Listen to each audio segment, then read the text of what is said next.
Other poems here too that were published in WordFound. Are you taking pictures? Yep. Okay. Thank you. Thanks for looking, Myra.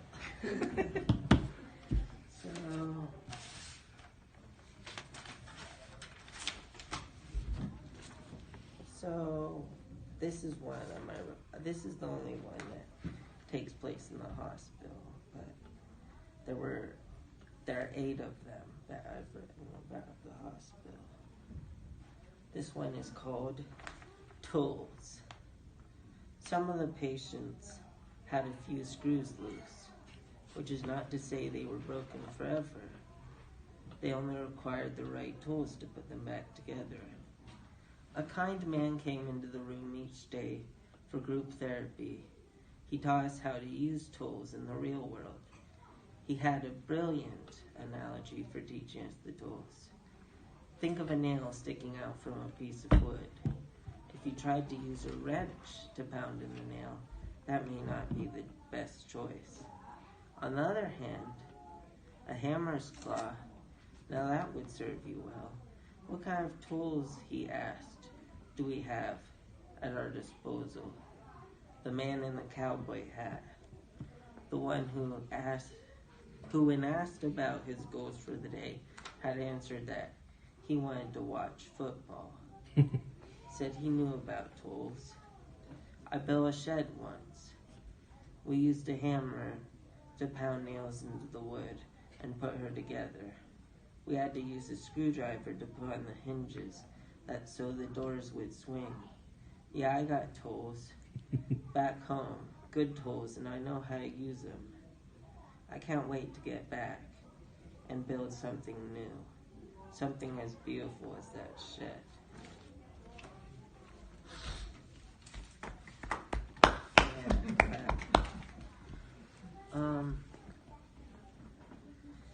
This one, it might be in the collection, may or may not be, but it's mostly a childhood memory. It's a childhood memory, and I'm calling it Revenge.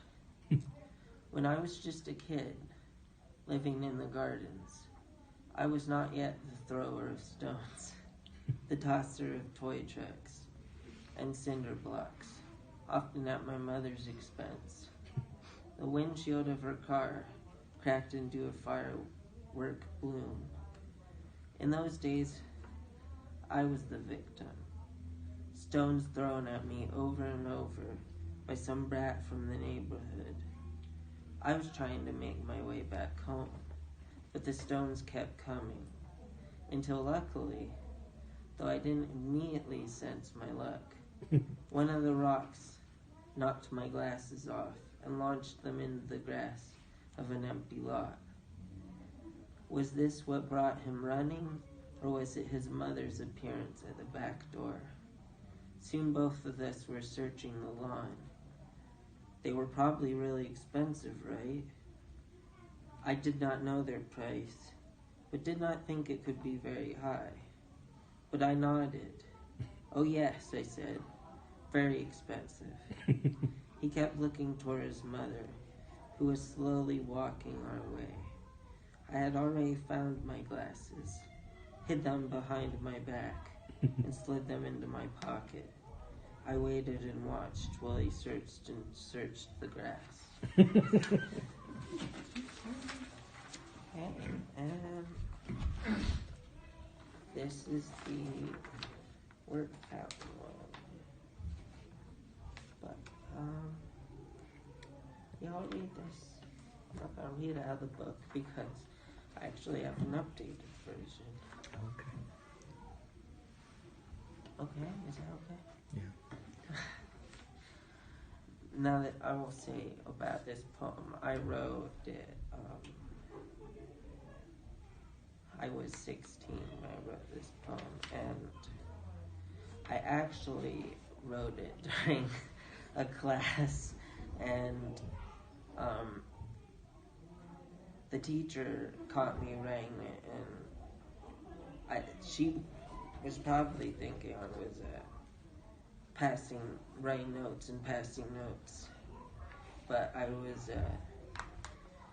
was actually working on this poem, and she handed it back to me, and I finished it. And he didn't get in trouble from his parents for writing poems in driver's ed classes. This one is called My House. My house is slowly leaving me. Piece by piece, it departs. Soon, I'll have nowhere to live, to sleep. My house is slowly leaving me. The wall left. It desired some time alone. The ceiling left. It reached an all-time low. The floor left. It couldn't handle the pressure anymore. The door left, in search of greater opportunities. The roof left. It was feeling under the weather. The window left. It yearned to see the world. The stairs, they come and go. Can never make up their mind. My house is slowly leaving me. Soon I will leave too. Not yet though. I'll stay here for now. Just me in the closet, hanging around. And this one is published in the B book. The people. Yeah.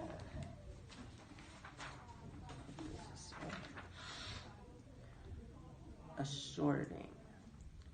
Deep within my heart, there is a shorting. Not a longing, as some may say, but a shorting. I've been living a tiny thin truth, and by no shrink of the imagination can I explain how I felt. I've been shoring for something less than what I already have. I once knew exactly what I wanted. Now I feel as if maybe I was wrong all short. And I have one more. Okay. Not sure. I don't know what to say about this one. But this one's called Love Conquers All. Says the unbroken heart, the playful unbroken heart, as love stands over me in a gas station restroom. I dance before the mirror to an unfamiliar pop song, playing over the speakers. Love has conquered this place too. Why would it bother?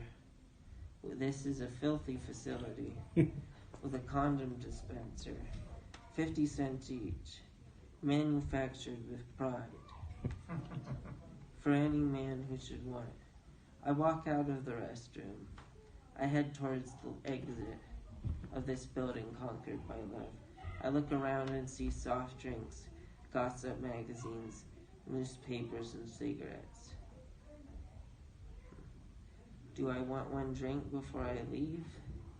Do I approach the pretty girl standing there among potato chips and overpriced candy bars? I leave with saucy wings, but not before the man at the register asks if I want a free drink today. Of course I accept this offer and move on to another place, soon to be conquered by love.